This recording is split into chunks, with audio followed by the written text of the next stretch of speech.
What's up, everyone? Welcome to the Season Gaming Bitcast. Ainsley Bowden here, Dan the Rally Rodriguez as always.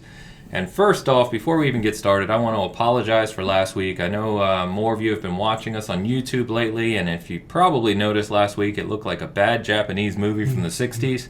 I don't think my CPU was keeping up too well, so we seemed to drop some frames. The file got all screwed up, and you saw the result of that. Yeah, so it's pretty awesome. Yeah, it was interesting. Yeah, I hope you didn't pay to get into that one.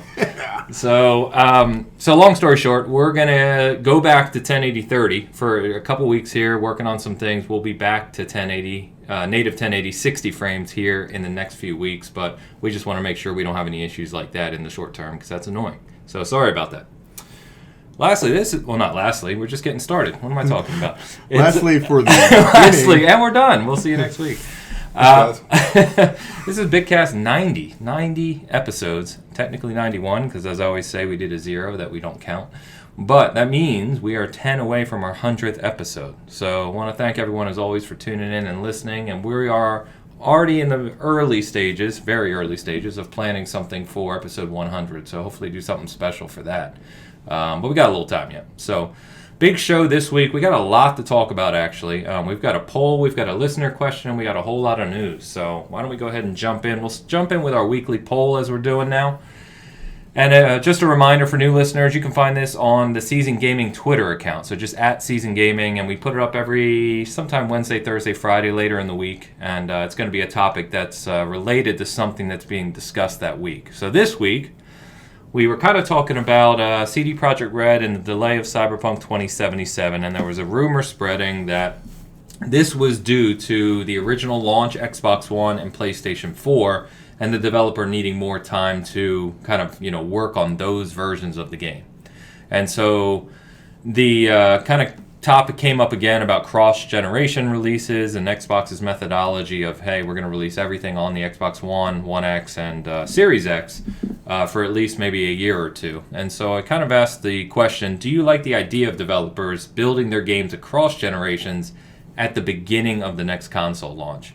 And I thought this would be a little more divided, but it was pretty decisive in that 82.3% said, yes, I like that not Xbox, but just developers are going to be putting their games across generation, because I think, some people responded and just said, it gives you the option as not having to upgrade on day one, right? Yep. Whereas only 17.7% said, no, they want dedicated games or exclusive games on that new platform. So I also, give me one more second here, Dan, since I'm taking all the verbiage here. But it was funny because one of the developers on Cyberpunk 2077 from CD Projekt Red came out, and Corey Barlog commented on this and basically said, hey, up until launch, the developers are optimizing. That's all it is right now, is optimization up until you launch the game. And so one of the developers at CD Projekt Red came out and basically just reconfirmed that. They said, there's always changes going on. While the game is made, lots of things are unoptimized because they're all in flux, changing, and still not finished. So he said simple answers like they delayed the game because of X might make for a good rumor, but don't hold a lot of truth. There's always many reasons, among them, and I can speak for myself, simply fixing bugs so the game is as polished as possible. No hidden agendas, just working to make the game better. So I don't know how in the hell you were able to read that, because that you see me leaning font I've ever seen. I'm like, what is he saying? Eyes are still pretty good, man. That's 14 years ago I got LASIK. 14 years ago. LASIK? I got contacts. I still can't read it. I also sprayed my face with Febreze yesterday, right in my eyes. So that might be causing it too. But who knows? I should have changed my contacts this morning. I didn't. You might want to do that. Yeah, I used them once yesterday. But they smell good. They smell delicious. So we actually, right before this show, we was smelling my eyes. Whoa, that's a different podcast. Yeah, that's a different show. Well, you know what? Here's the thing. I'm not sure where I lie on this poll. Yeah. Because while this doesn't seem like it's an issue, yep. In reality, thanks Console Warriors for bringing up something that's completely not even existent. I can see it becoming an issue. Yeah, we talked a little offline about this, so that's why I wanted to bring this up as a subject, because I thought it was a good topic. Yeah, for sure. At what point does this start holding stuff back? Because the Xbox, the original especially, is just it's old and it's outdated. Yeah. And it wasn't that advanced at launch. Right. That was the problem with last gen, is that even at launch, the Xbox One, well, the PS4 and the Xbox One more so, right? Mm-hmm. Were only about middle range PC. Do you know what I mean? Yeah. Then they had the iterations. Obviously, the X took it to another level, and from what we're hearing of the PS5 and the Series X, they're going to be more of a higher end PC at launch, right? Whereas the Xbox One and PlayStation 4 were already a little bit dated, especially with the CPU, the Jaguar CPU at launch. Right. I have no idea what you just said. So, I don't know tech stuff. That's my biggest problem. The biggest holdback is the CPU. Right. Yeah. I understand that part. Yeah. So at what point does that become an issue for developers? Yeah. I can see this kind of happening. Whether or not this is, it apparently looks false. But if you're going to go 1 year, 2 years into the next generation, and even for third parties, does this? And I ask you guys the question. Does it put that kind of stress on third-party developers? With like Microsoft's developers, it's fine, right? Because they've probably got the inside juices. You know what I mean? They got the stuff. They've got the access to more than probably other people do. Whether or not they should or should, I have no idea. But if you look at like the PS5, it's going to be backwards compatible, but everything released for it will be for the PS5. There will be no. They haven't confirmed. Well, they haven't confirmed that, but that's the rumor. Yes. If that's the case. At least first party. First party. Yep. Right. I don't know how that's going to work. You know what I mean? Like I don't know. I'm worried that these games will start suffering, not only with delays, but just in quality. Yeah. Because eventually, I know everybody. It's great. It's consumer friendly as hell. That's the best part about this. It's great because you don't have to go out and buy a $500, $600, however much it's going to cost. Yeah, like we talked about before, right? Or for our kids, like we can still play together. Exactly. Or friends that don't want to buy on launch or can't afford to buy on launch, you can still play together. Right. I just don't want it to come to the point where it's like, well, you still have to make these games work on this OG Xbox. And I don't know about how the whole ecosystem works. It seems like, with like an Xbox game, you can play it on the OG, the Series X for now, the beginning of the generation anyway. That's what they've said, I think. So they said, possibly a year or two. Yep. Right. So I'm a little worried about it. I'd rather just have dedicated games at this point, I think. Okay.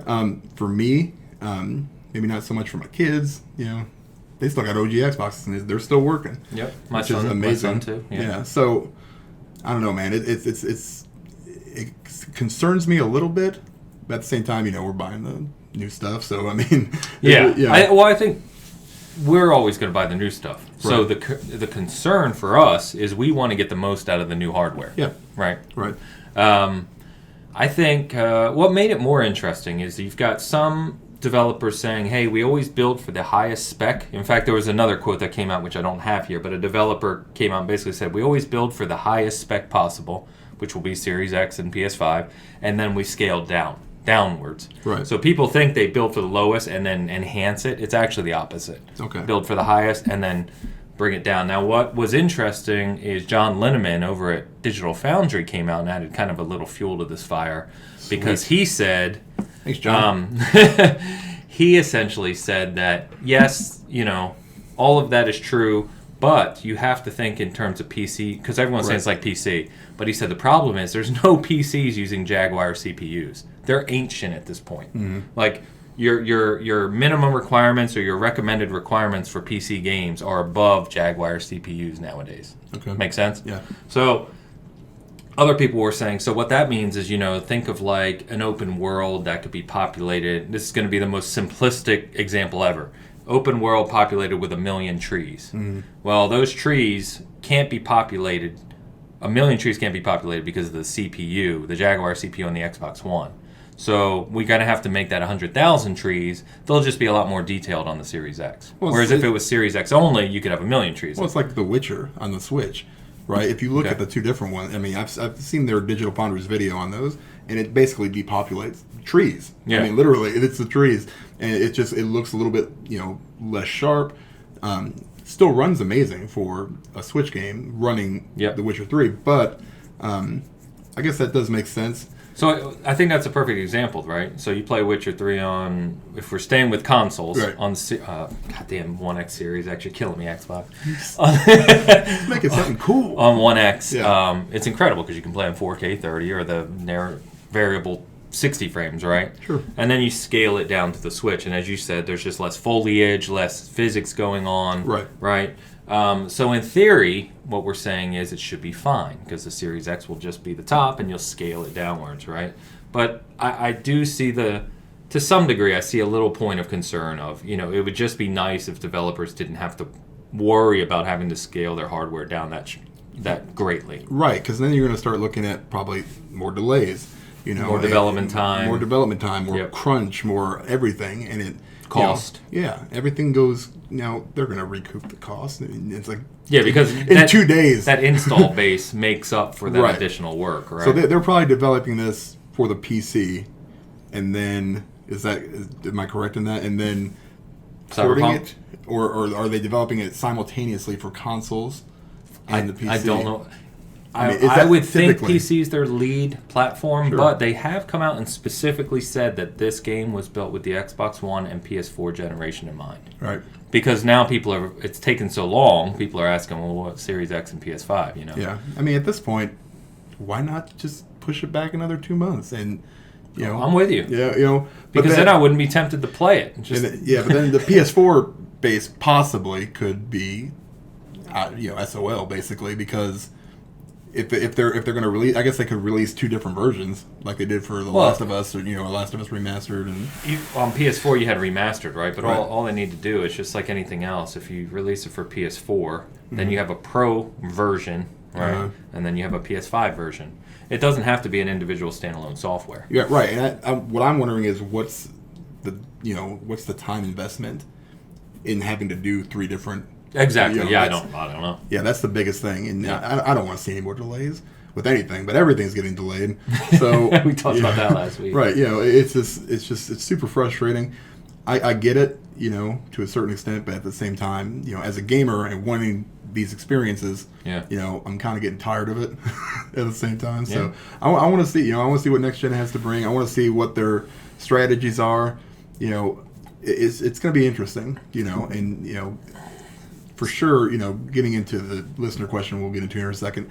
Which I put it right there because it Right. plays into this It to does. a degree. Yeah. So, so our listener question is from Mario Zaccone. Is it Zaccone? I don't know how to pronounce it. I hope it's a cone. We're going to give him a shout out, Mario. Mario, you're Mario awesome. has been with us literally since the beginning. Since Yeah. I started Season Gaming, he has been following and love this man. listening, and he's an SG OG for sure. So, Mario, appreciate it. SGOG. That's I love right. it. That's awesome. So he asks, how will Game Pass affect next generation buyers who may be purchasing both the Xbox and PS5? So, this is a good question because Yeah. I was thinking about it, and there's really contrasting perspectives here. Mm-hmm. So, sorry, I didn't want to No, interrupt go you. ahead. You go ahead. Yep, that happens all the time. Yeah, I mean, why not get signed out of Google while it's not even up? Yeah, no problem. That's good. Yeah, now we can't read it at all. Google, man. Gosh. This is probably running on Stadia. Yeah, it's probably. That's a problem. You get the Stadia version of The Docs. Stadia Google Sheets. Jeez Louise. So I was thinking about this. The contrasting perspective. So most people I've seen talk about this have said, well, now the great thing about buying a Series X on day one, when you think about a new console launch, right? One of your first, since we've been alive, whenever you think of a new console you launch, oh man, I got to pay for the console, but then I want to buy 3 or 4 games, an extra controller, and it adds up to this big package price. One of the beautiful things around Game Pass, especially when you think Halo Infinite, Forza 8, or whatever they end up calling it, right? Those are guaranteed day one launches. Is that you don't have to buy those games on day one. So you can buy a Series X, get home, and even have those games pre-installed. I talked about this before. Have those pre-installed. You literally put your Series X there, plug in your hard drive, and you could play immediately. Nuts. And own those new games, which is amazing.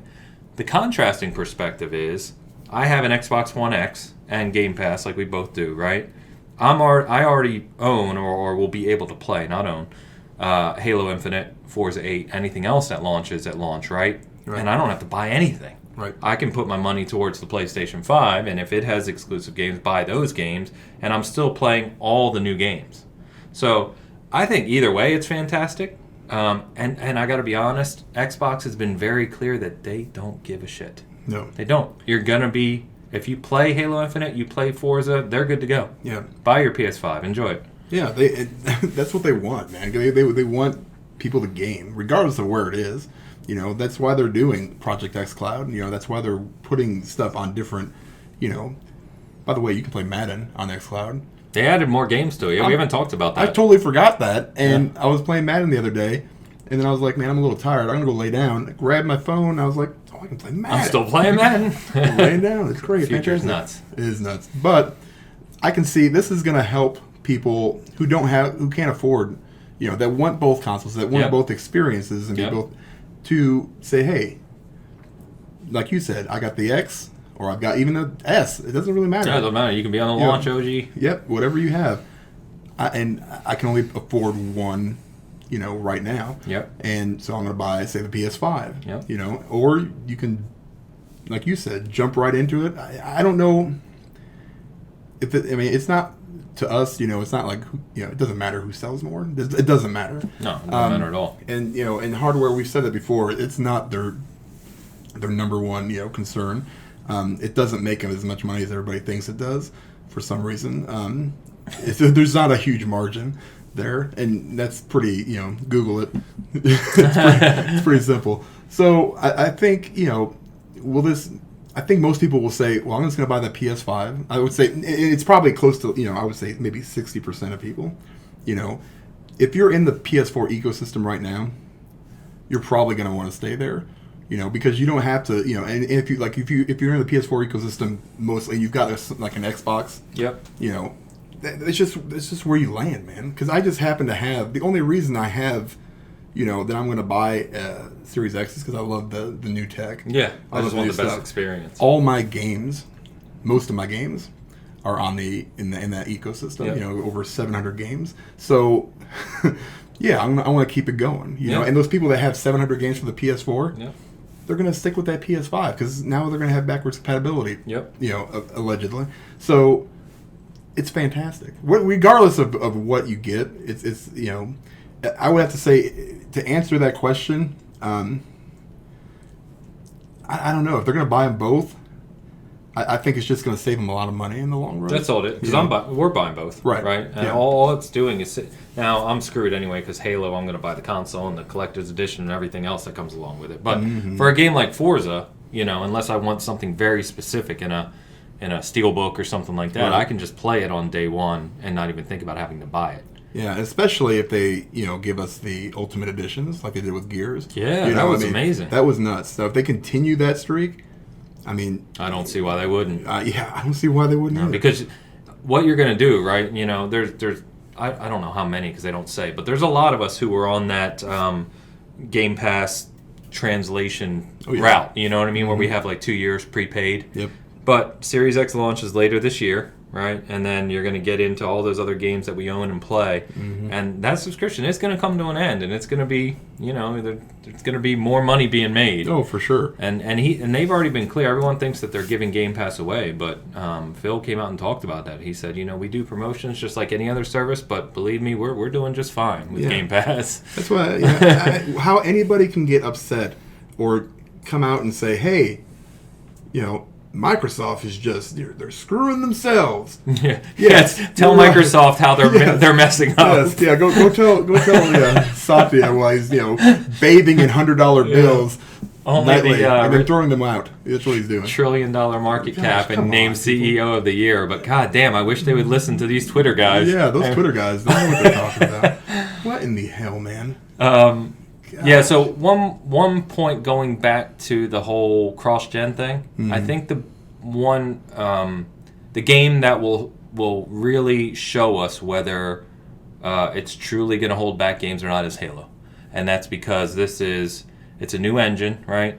it's going to be Xbox One, X, and Series X, and it's literally, we know it's going to be Xbox's showcase title, right? So if the Series X version comes out as expected and is like 4K 60 with hardware ray tracing and just looks absolutely ridiculous, right? Yeah. Then we can say, yeah, you can go play it on your launch Xbox One, but look at the Series X one, dude. It's out of control. Right. I'm more curious to see what a third-party game is going to look like. Exactly. You know, that's going to be the defining kind of, you know, moment for me. You know, that Golem game that's supposed to be released for PS5, right? And the Golem? Is it Godfall? No, that's PS5. The Golem. Gollum? How do you say it? Lord of the Rings? Oh, Lord of the Rings. Yeah, sorry. Yeah, because that's the next gen game. Yeah. Right, so that'll be on Schmeagol. PS5. Yeah, Schmeagol. I mean, I don't know who asked for that game, but it wasn't me. So, anyway, it's going to come out on the PS5. It's going to come out on the Xbox Series X and also the rest of the Xbox. But not the PS4. Well, no, they haven't said that, though. Possibly. Well, if it's trending towards that, you know, if that's what's going to happen, let's just say it's going to happen. Okay, we'll say. For the sake of argument. I don't think it will. I think it's going to. Oh, do we have a little lunch bet? Extra life bet. Extra life bet. $10 extra we'll life bet. see what happens. Okay. All right, so if they develop straight for the PS5 from here on out, and then that's where the comparison is what I want to see. Sure. I want to see, okay, this is what this game looks like, you know, and it's not, like I said, it won't matter really in the end, but I want to see what those graphics look like, because the graphics should be the same. I want to see how the systems handle that. You know, the Series X, you know, assuming it's more powerful, probably not by much. I don't think there's going to be a huge difference in the end. But I think that will be the test, is a third-party game, as opposed to, like, say, if you say Halo, for sure, you know, seeing it on the line of consoles that Xbox has. But I think it's going to look amazing, regardless. Yeah, they're wizards over there, Yeah, and they've got a new engine to work with. So super interesting. But it's tough, right? Because then you get on the nuances of did the developer want to the third-party developer truly want to dedicate enough resources and time and money to put that effort in, and were they lazy with the port, and you know, there's all that goes. That's part of the question. Yeah, it's part of the question, right? It's that's what I don't want to see. Exactly. Because then I'm like, well, I just bought the Series X, but now the PS5 is looking better, it's running better because the version of that game, because it's optimized just for one thing instead of two. Yeah. So that's my biggest concern with the whole thing. We'll see what happens.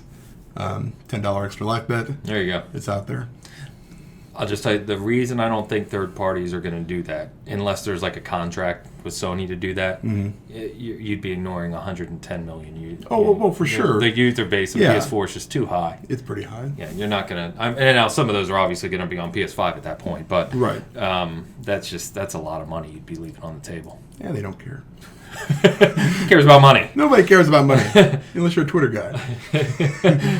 Just keep informing Microsoft what they should be doing. I'm sure they're all ears. Yep.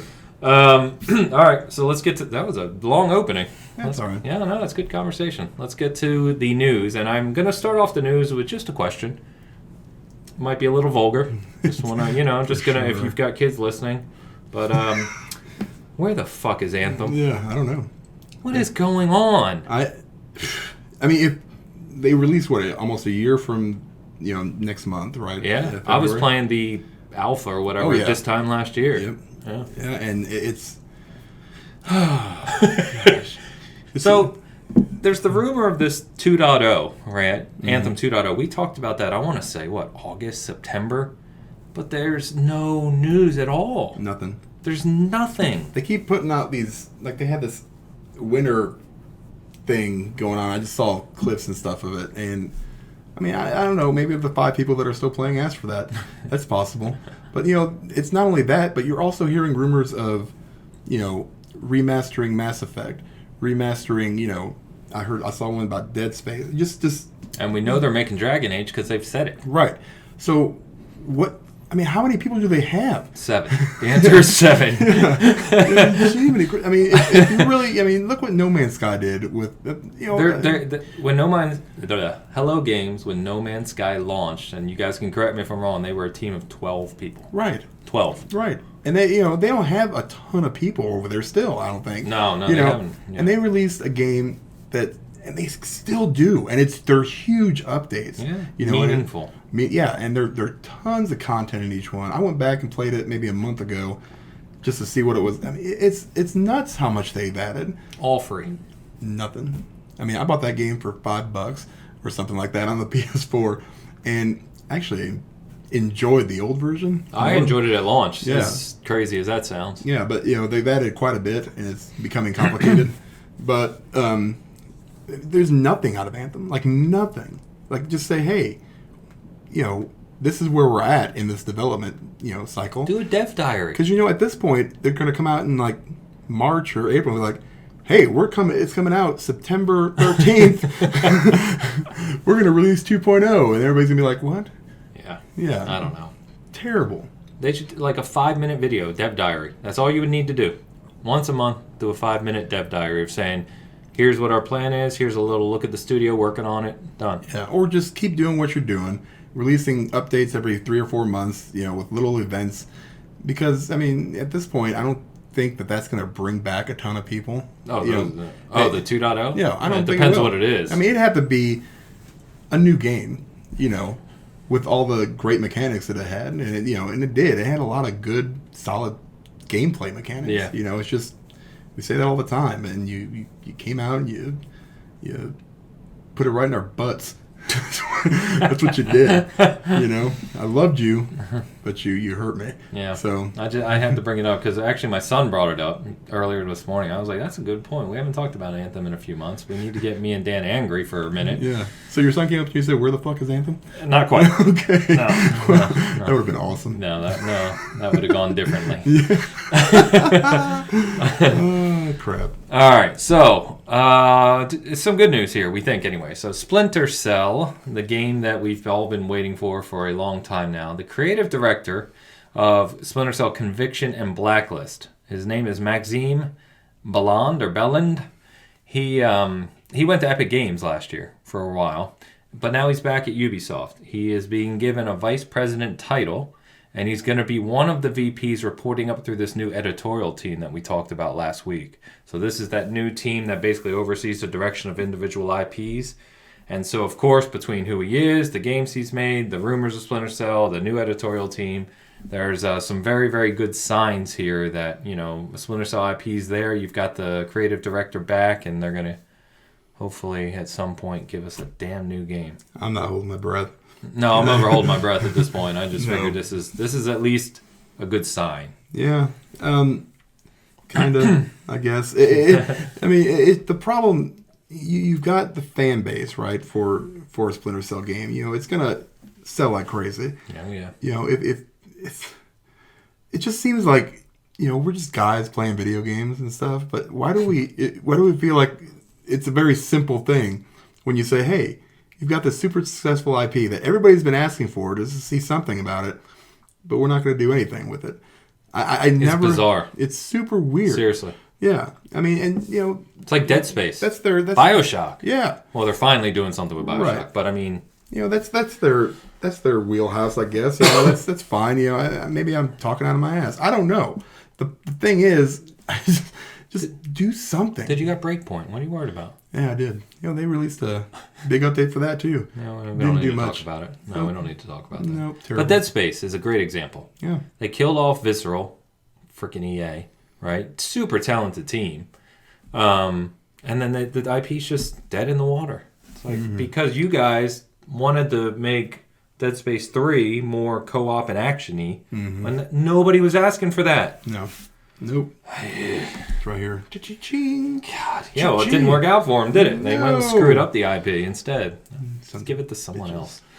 All right. This is going to be the angry Bitcast. All right, let's get to some good news. Episode 90. Let's get to some good news. The wet blanket Bitcast.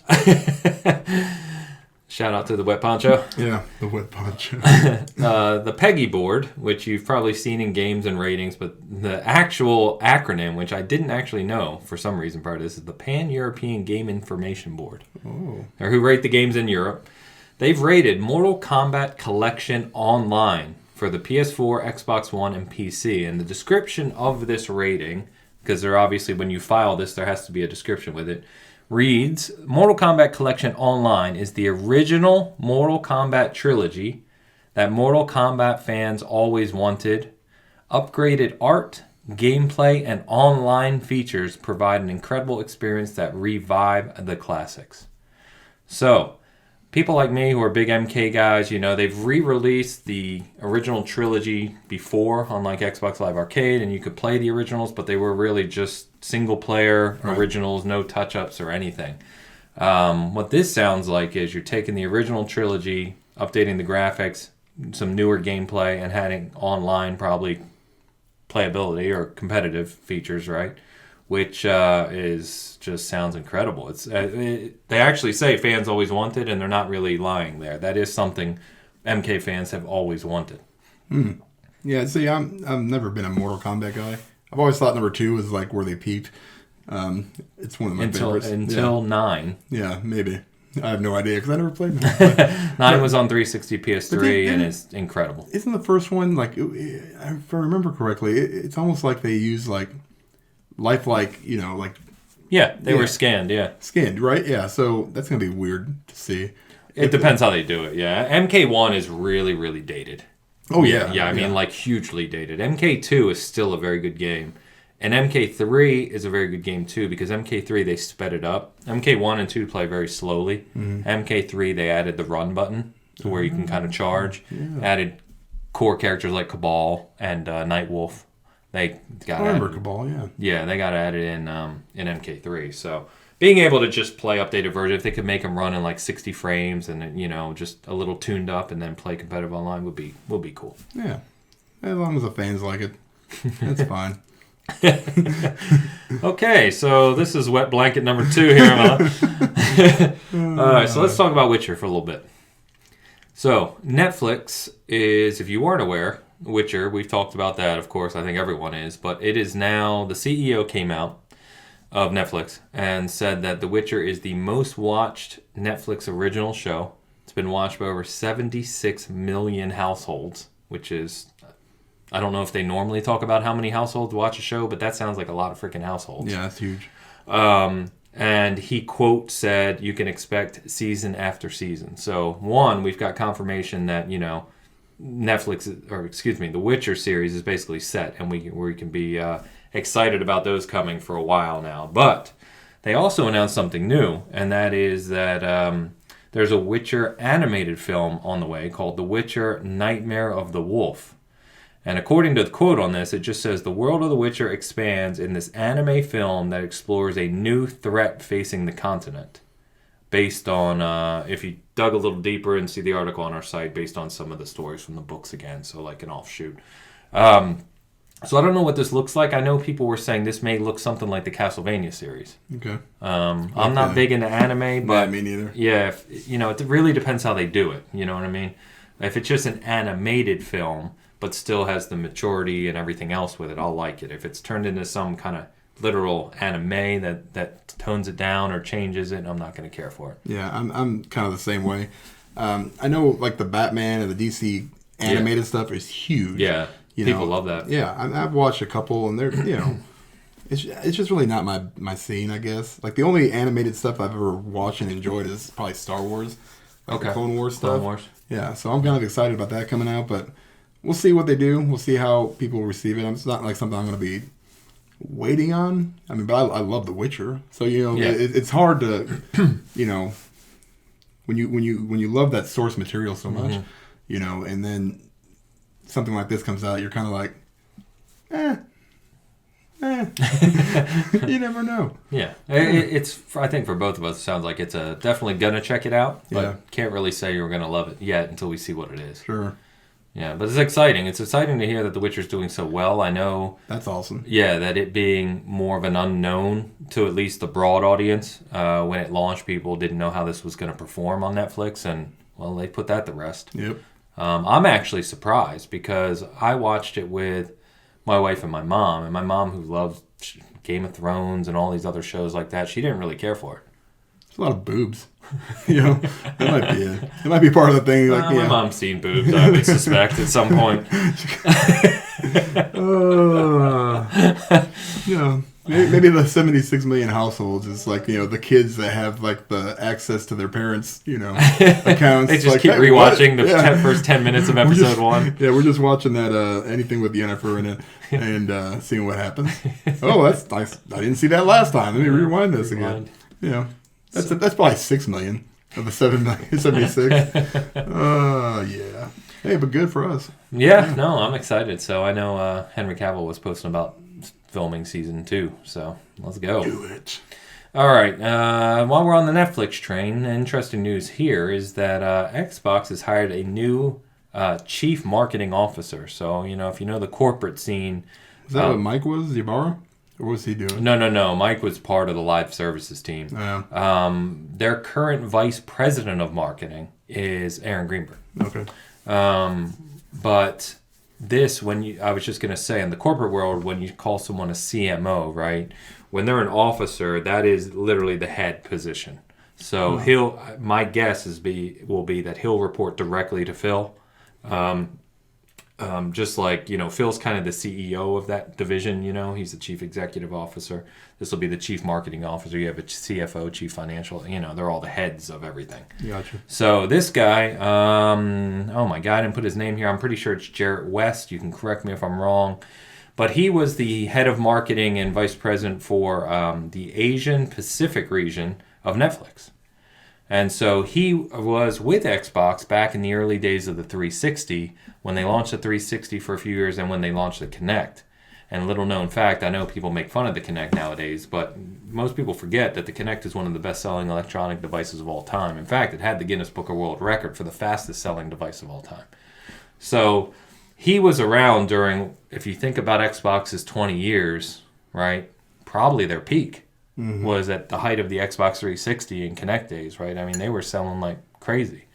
So, could be news, interesting news here. Obviously, we'll see what he does. I think the most interesting thing about this is that he was the head of the Asia Pacific region, because there's a lot of talk. Phil himself talking about working with Japanese developers and refocusing on the Asian regions and expanding, obviously, into China, because that's the biggest upcoming market. Things of that nature. So, again, nothing if not interesting. Yeah, for sure. I ain't got much on that one. No worries. And then, it kind of aligns well with, Phil had tweeted about a week ago saying, going to be working with developers in Japan again this week and talking to people. And then he tweeted, I want to say a day or two ago, and basically said that he was, it's always great seeing publishers and developers playing some announced and unannounced titles and planning for E3.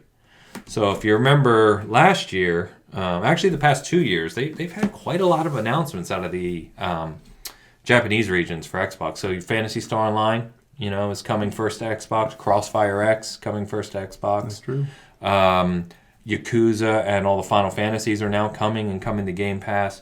So there just seems to be a lot of focus again from the Xbox team on Japan and the Asian markets, which is a good thing. It's definitely a... what's the word I'm looking for? It's a lacking part of their portfolio. So, again, if not exciting. It means more games, more platforms. I heard that something about xCloud over in, I think, maybe South Korea. It is. Yeah, was that... Played twice as much as people in the U.S. That's craziness. Yep. Now you're given access. This is their plan. Of course that's their plan. That's what people don't get. Nobody needs to go buy the... Nope. They're like, oh, we don't need to buy the Xbox. You just gave it to us on our phones, which we are obsessed with. Yeah. We're good to go. Yeah. Don't worry about it. They don't sell a lot of consoles there. So to give you perspective, right, PS4 is up to 106 million? Yeah. That's the last number, right? Yeah, that was when they did it. Again, correct me if I'm wrong. I'm going off of memory. I don't have this in front of me. But I want to say that PS4 is only like 6 million in Japan. I have no idea. Something like that. Like I could be wrong. I don't know. But my point being, it's not a big percentage of PlayStation's worldwide global base, right? And so, right from the start with xCloud, the whole thing is, unlike the Switch, which sells like gangbusters, right, in Japan, everybody is on their phone. Mobile is far and away the biggest market in these Asian regions. Oh, huge. You open up the entire Xbox ecosystem to that, hundreds of millions of people. All you got to do is buy a controller. Yeah. That's it. And yeah. That's it.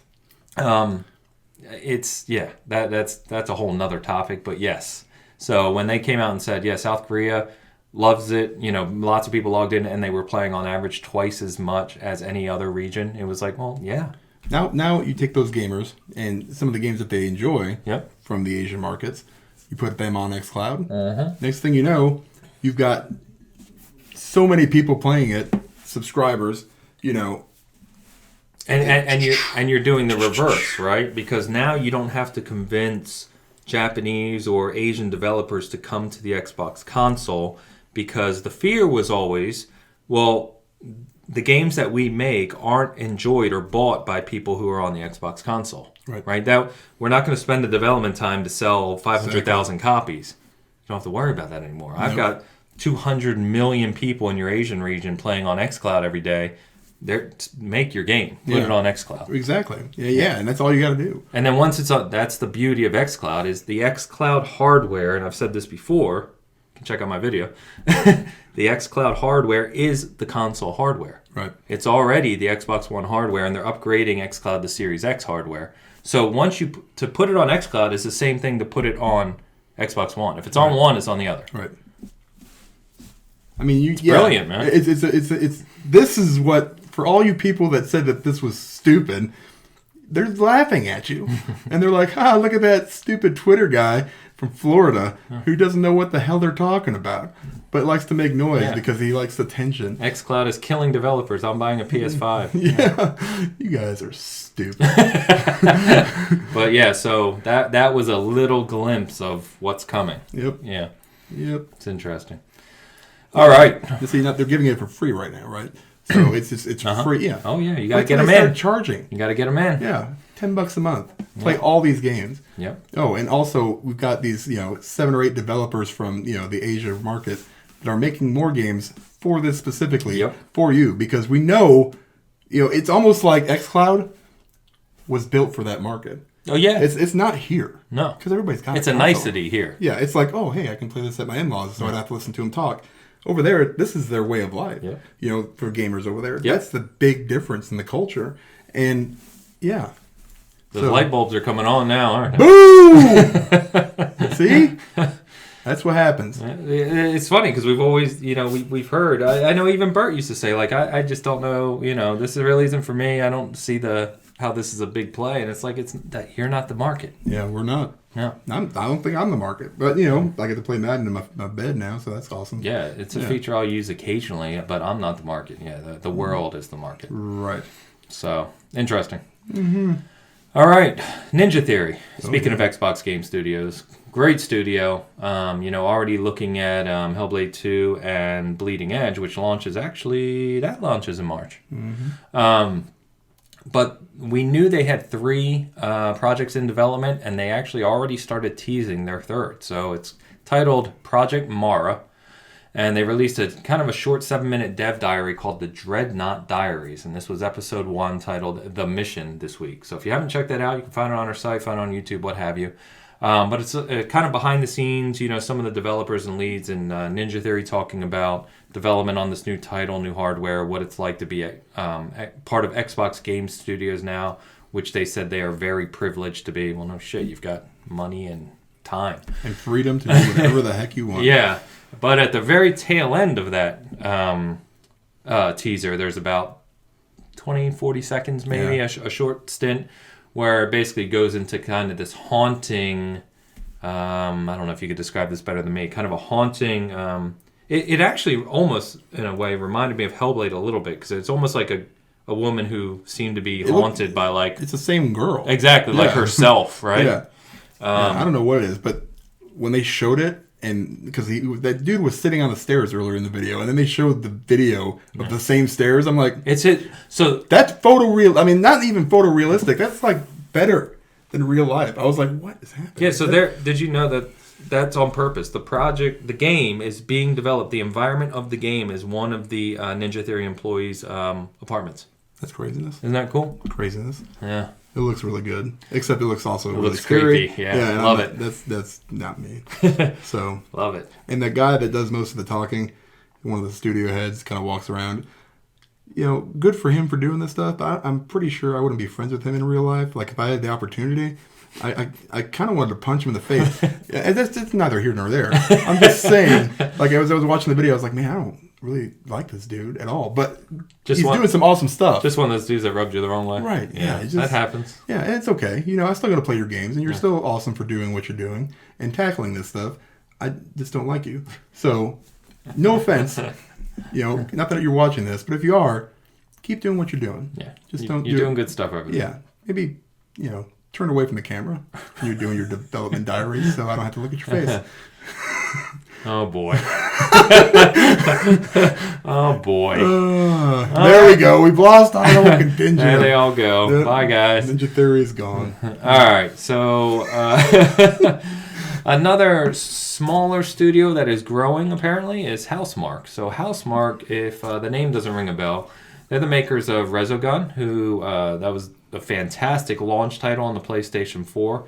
And they also made Nex Machina, which was, again, a fantastic shooter. They make incredible, not twin-stick shooters, but, fast action shooters. So they've been working on their new title for almost 3 years now, they said. It's going to be their biggest title to date. And the team at Housemarque is now the biggest it's ever been, with nearly 80 people. So it's their 25th anniversary this year, and they're talking about working on this big project. And, of course, what that leads me to believe is you've been working on this for 3 years. Team's biggest it's ever been. They mentioned that they're excited about working with partners they've worked with before, and they've been almost like a second party to PlayStation. So it would not surprise me even a little bit. I don't think it's a big jump to say that whatever their title is that they're working on is going to be right there in the launch window of PS5. Yeah, bring it on, man. Yeah. Bring it on. I don't know what Nex Machina is. I've heard of Resogun. I've seen it, but... Nex Machina is really cool. I have it. Yeah, I even have the soundtrack because it's like this cool electronica soundtrack. Man, well, I need some more games now. Can you do something for that, Housemarque? Because I've been playing a lot of old stuff. So, cool. Yeah, I'm sure whatever they're working on is it's cool. probably awesome. Yeah. And it's not often nowadays that you talk about a developer that's been around for 25 years. No. They were founded in 94. Think about games in 94, man. That's 2 years after the launch of the SNES. That's how long that goes back. So, I mean, PC gaming in 94 was Doom. Yep.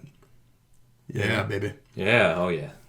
Woo. But there wasn't, there wasn't a whole lot at that point. Yeah. So, Speaking of Doom. Yeah, speaking of Doom. I did that on purpose. Segue! Doom Eternal. So, Doom Eternal, we got some more gameplay footage this week. Just looks fantastic. One of the best quotes. I don't know what site it was, but one of the coolest quotes I saw this week because they had the preview event where some of the major sites could go out and, play it for a few hours. I don't know. Our invitation got lost in the mail somewhere, but it happens. Yeah, we'll get there. Yep.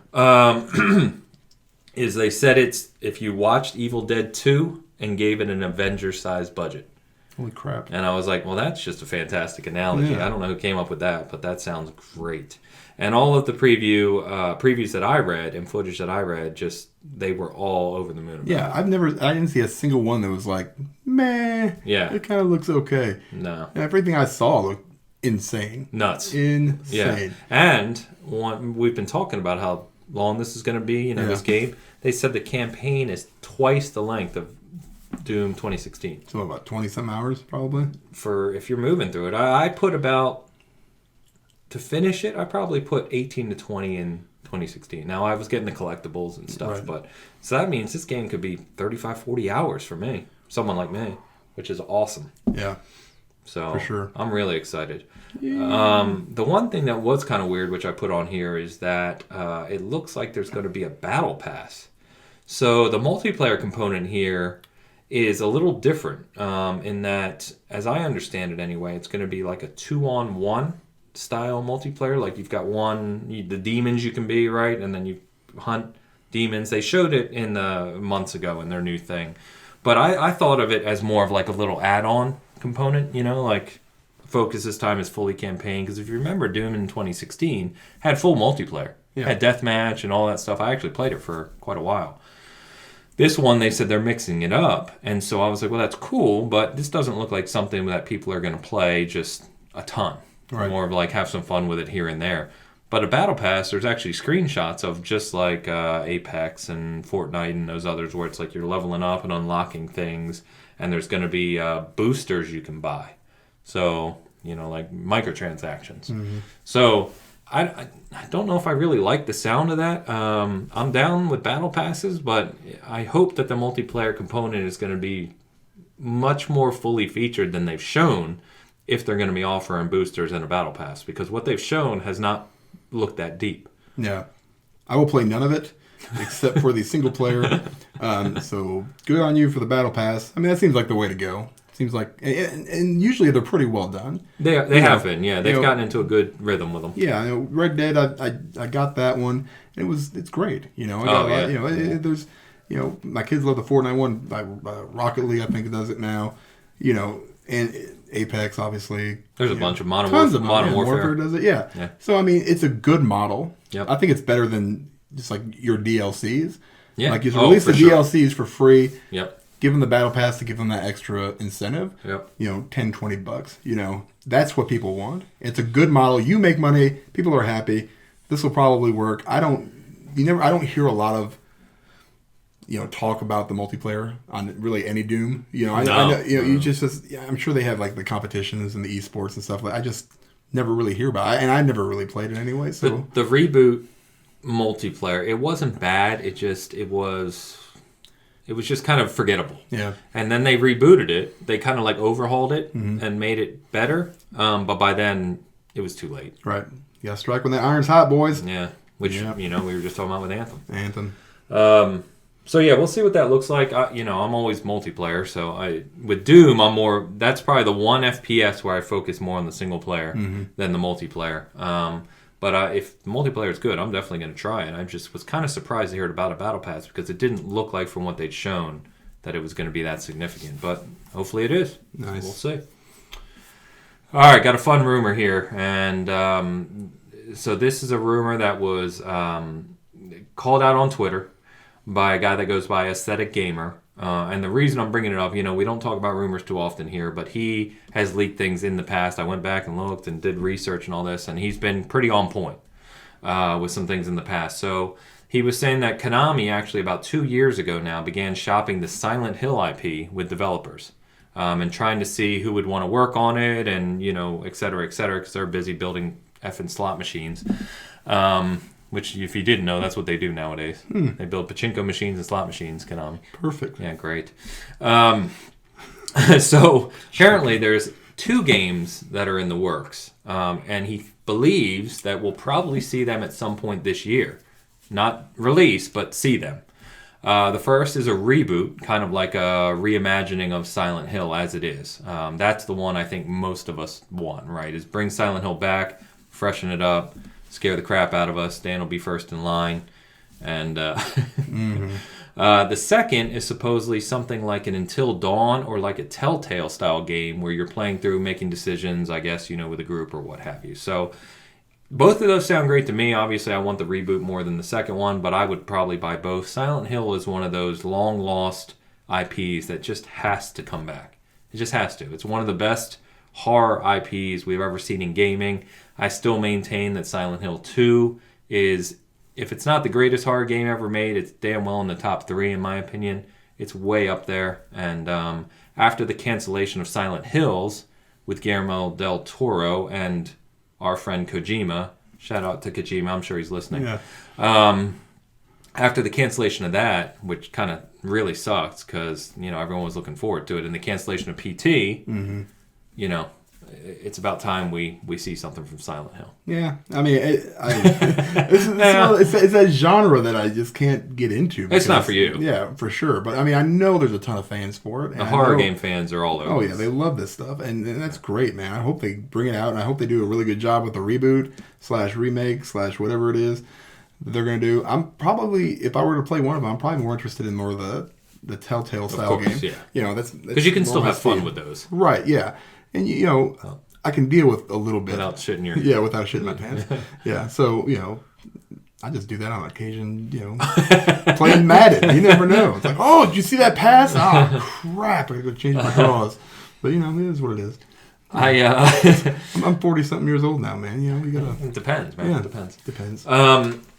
So what's interesting here is, you know, Kojima has alluded to the fact that he would like to make a horror game. Yeah. And that he would like to make, you know, typical Kojima. I want to make the scariest game of all time. I can't just make a horror game. You know, it has to be the greatest thing of all time. But I think, as much as I criticize Kojima, and I really don't like the guy too much, I would say that the style of game he makes and the way he directs them could really lend itself to the horror genre because shit doesn't have to make sense. Nope. It can be completely outrageous. He could literally go in the far reaches of his Kojima mind. And that would do it. That's all he needs. Yeah, and just pull out absolute craziness and just make it scary. I think he could actually do that. Oh, yeah, for and sure. that would be a Kojima game that I would buy on day one because I think he would pull that off. Yeah, I mean...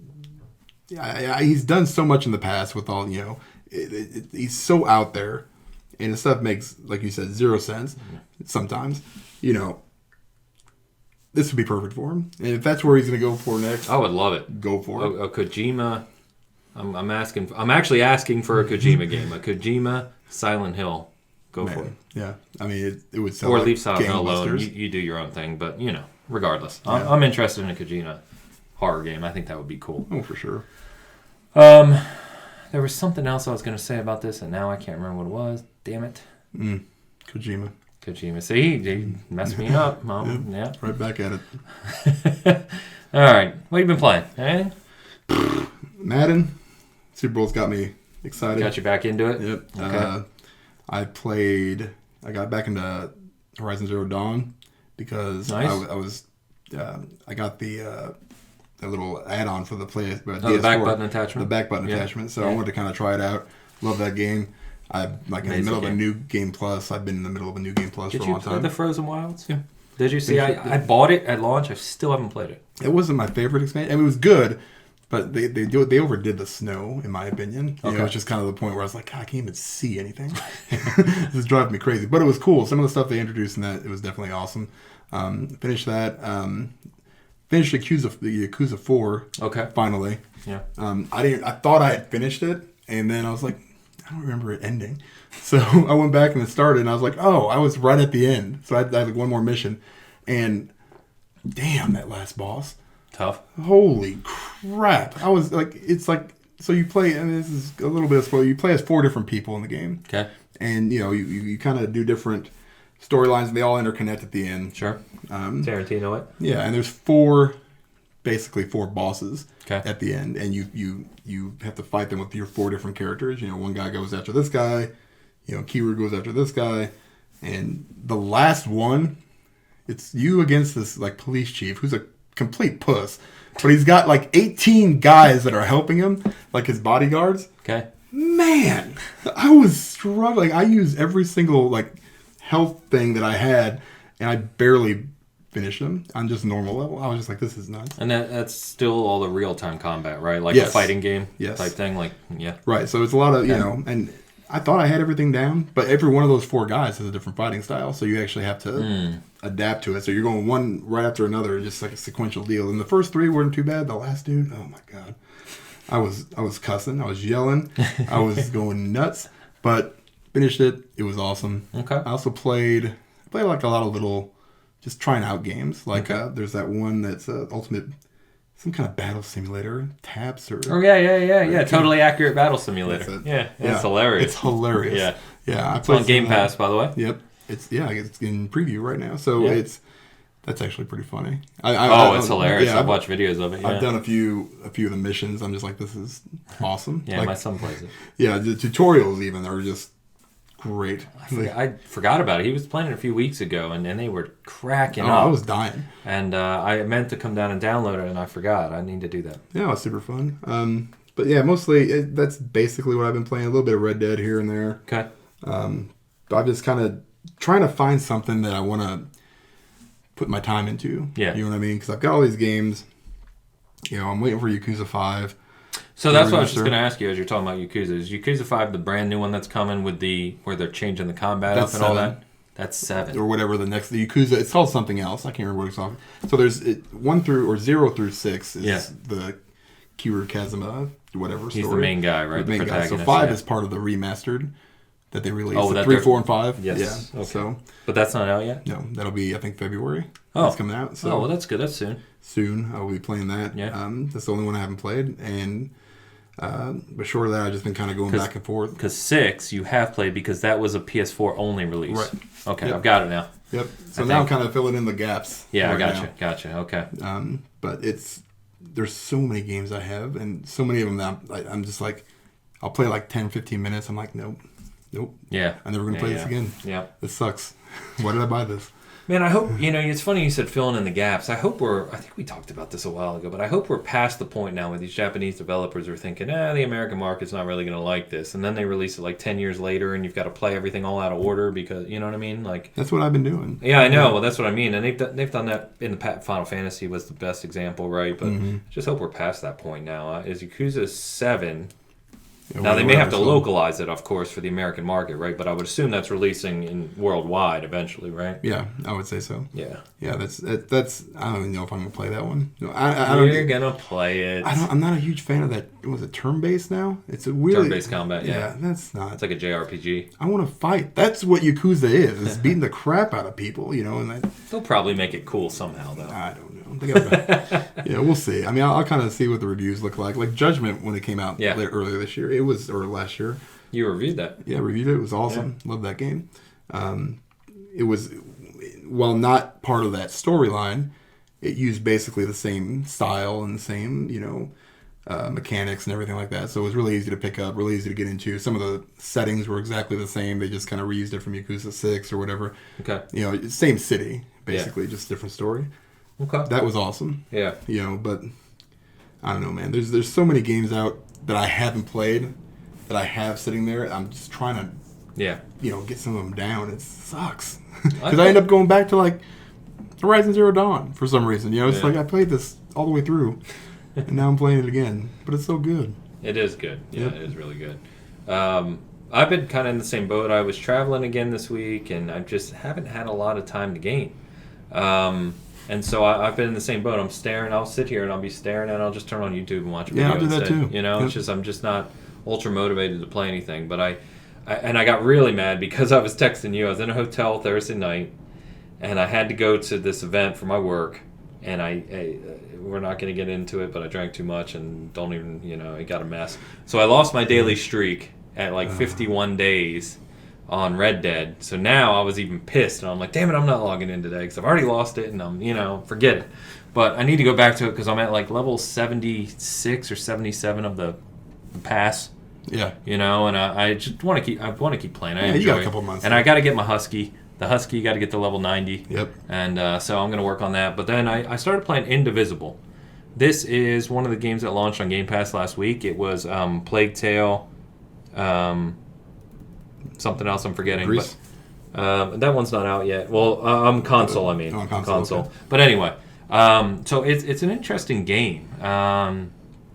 It is like a 2D platformer / action role-playing game, but with like real-time turn-based combat, like a JRPG. I don't even know how to describe it. It's really odd. Like, you just have to play it. It's kind of got a really light-hearted art style, silly sense of humor. Almost, when it first started, I was like, oh, God, this feels almost like an anime, like Japanese. I'm like, I don't think I'm going to like this. But then I started playing it, and it's actually pretty fun. The combat's interesting, and you build up party members, and they interact with each other and make silly jokes. And I don't know, it's one of those games I wouldn't have played if it weren't for Game Pass, Mm-hmm. But I found myself playing it. I've probably got a few hours into it now, and it's kind of fun. So nice. You might have not heard of it like me. I had no idea what this was when it came out, but maybe give it a shot. Just give it a look. So that's pretty fun. And then get back to Red Dead. But there's nothing releasing that I can think of. You know what I've really thought about going back to, when I've got this freaking monster PC coming back, is World of Tanks. Oof. So I played World of Tanks for years. I tried that out. I was so bad. Oh, you've got to dedicate. Like, I have, last time I looked, I want to say I have 4,500 matches. Somewhere near 5,000 matches played, and I'm considered a noob. You look at people, they have 80,000, 100,000. I mean, these guys are like pros, you know. It's one of those games you can dedicate ridiculous amounts of time to. And I've played a lot, but I only play on PC. It's one of the few games I play where I tried playing it on console, even when they updated it for the 1X and all that, the 4K. You cannot play that game the same way on console as you can on PC. You just can't. It's a keyboard and mouse because it's so precise. I mean, like down to the hairline. And trying to do it with the thumbs, it just doesn't work. It's just not the same game. So anyway, I've got, I got my level tier 10 tank. It goes tier 1 through 10. I have my 10 destroy. I mean, I have tons of time and money into that game, but I'm thinking about going back to that now that I've got a lull till Doom comes out. See, that's what I was thinking about, going back in, getting some PC stuff out. I need to finish Disco Elysium. Oh, that's what I can play on my new PC yes, too. You can. Yeah, sweet. It doesn't take much to. Yeah, I can play that on this, really. Yeah, oh, for sure. There's a few other ones that I was kind of looking at that, it's funny because I keep going back. I'm like, man, I kind of want to play KOTOR again, but it's so dated, and I can play it on the Xbox. And I tried at one point, and I was just like, man, I just can't do it. I can't do it. But on a PC, you can get like upgraded graphics and mods. You can mod it up, yeah. Well, that's actually funny enough. Remember, like 10 minutes ago, I said there was something else I wanted to mention. Oh, maybe that's it. That was it. I'm glad you mentioned that. There's a rumor that just came out yesterday that KOTOR is being kind of done for the new generation. I mean, I don't know how valid it is. I saw IGN reporting it, so it probably means it's not valid at all. Yeah, it could be nothing. But if you see this table rising on my side, because I have a huge stiffy, just thinking about it, that is still one of my favorite all-time games. One of the greatest. It's so good. It's seeing that, even in its state that it is, and how dated it is, still so better than Anthem. So this is what you could do, BioWare. That BioWare talent is just not there. there. Well, some of the devs are there. Yeah, and then everybody was like, yeah, some of the devs. No, I meant the actual people that made a lot of those people aren't at BioWare anymore. Yeah, that's sad. But some are. Yeah. Was Hudson there at the time? Yeah, if I recall, I could be wrong, correct me, Hudson came in around the time of the first Dragon Age. Okay, that makes sense. That was right after then. Yeah, I could be wrong. But yeah, and people often forget, too, that KOTOR 2, which was not as brilliant as 1, but it was still excellent. Yeah, it was awesome. Was made by Obsidian. That makes sense now. Yep. Yeah. That makes total sense. So those guys are insane good. Super talent. Yeah. Gosh. So we're all over the place right now. But KOTOR. Obsidian, who obviously made Outer Worlds, which was my favorite game of 2019, and one of, I think, the best games of 2019, that was their small project. Yeah. The big game they're supposed to be working on is supposedly coming along. Man, I can't wait to see that. I can't Let's even imagine. go. Can't even imagine. Super pumped. So much good stuff coming. We're just But not now. We're in that weird lull. Gosh, it's such a terrible lull. All right, let's go ahead and wrap this bad boy up. So, closing. Your Red Dead Online article. What about a miscommunication on that one? Oh, that happens. But anyway, Dan's article on Red Dead Online is up on the site. I know tons of you checking it out, so excellent. Hopefully it helped you. We've talked before, if you're thinking about playing Red Dead Online or want to get into it, just want to know about it, really good article. Talks about what's good, what's bad, the roles, all that stuff. So check that out. Thank everyone for checking out my Yennefer statue review video. That's getting quite a few hits. This week, I should have the Leshen statue. Now, this is something I ordered a while ago. You've seen the 11 and 12-inch Dark Horse figures like this, the Witcher ones that I show in my video. The Leshen one is from Dark Horse, but it's supposedly, I think, an 18 or 20-inch. So the Leshen is the one with the antlers. The wood creature. Yeah, badass. Yeah, he's like my favorite, monster in the game. With that big elongated skull kind of thing. Yeah. Yes, with the crows around him and stuff. Yeah. So this is not a Prime 1, mega statue like I've shown. It's from Dark Horse, but it's kind of an in-between. It's, supposed to be like that. So when I get that, I'll definitely give you a look at it too, because it's supposed to be really special. So I'm excited about that. Nice. Cool. But that's it, man. Bitcast 90 in the books. Oof. 10 to go. Yeah. All right, guys. As always, thanks for tuning in, subbing, liking, sharing, all that jazz. And we will catch you next week.